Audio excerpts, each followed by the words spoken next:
lahat po pwede natin gawin. Wag lang po si Mike Enriquez kasi taga-GMA yan. Tapos isang batikang komentaryo natin. Sorry po, magalit na kayo. This time kung magagalit kayo, pero hindi ko po pwedeng babuyin si Mike Enriquez. Sorry po. Dali lang! Parang sinabi mong si Ray Langit, pwede babuyin anytime. Hindi, baka mawalan ako ng trabaho. Eh ako,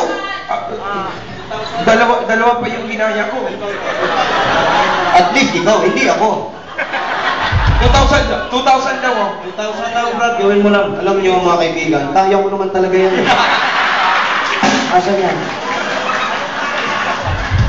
Wala, huwag talaga pare, mahirap na. Bali, huwag na lang. Sige na! Gusto ng mga tao eh. Pwede! Ladies and gentlemen, this is Mike Enriquez for the song Itatakbo Near. Tagal ng 2,000 eh. Ay, huwag na po natin i-video, parang awa niya na. Ay, oo po. Kasi po, may investigador yun, di ba? Na hidden, baka makarating pa yan, lalo ako mayari. Oo naman, syempre. Huwag na po natin i-video, sige. Okay, ladies and gentlemen, this is Mike Enriquez for Itatakbo. Panginoon nyo, gago kayo. Remembrance, parang gusto nyo si Wally na lang mag-show, ha? Yun lang kasama. Parang gusto nyo sumabit ako, mga leche kayo. Huwag na po natin video, please. Right. Ladies and gentlemen, Mr. Mike Enriquez, pasok. Ano yun? I love you. Lilipas din yan. Pag nawala yung tama ng alak, tingnan mo, I love you ka pa. Yeah!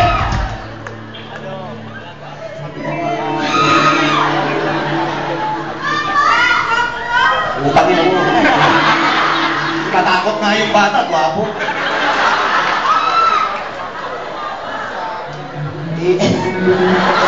Pare Mike, mukhang kinakabahan ka at hindi mo magawa niyo. Ano? Mukhang kinakabahan ka at hindi mo magawa niyo. Oo! Tangina mo!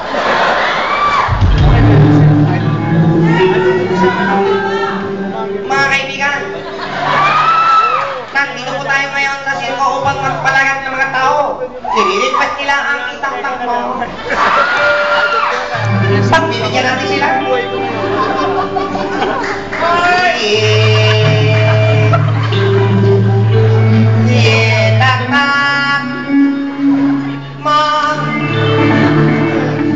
Itaktak mo, ayan ang mga kapuso, oh, tumataktak na, oh.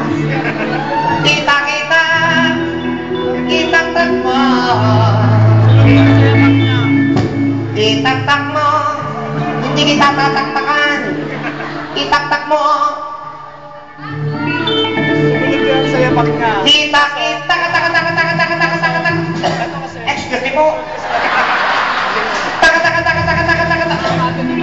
Excuse me po. 24 oras, hindi natutulog ang balita, nakatutok kasi nakapasok.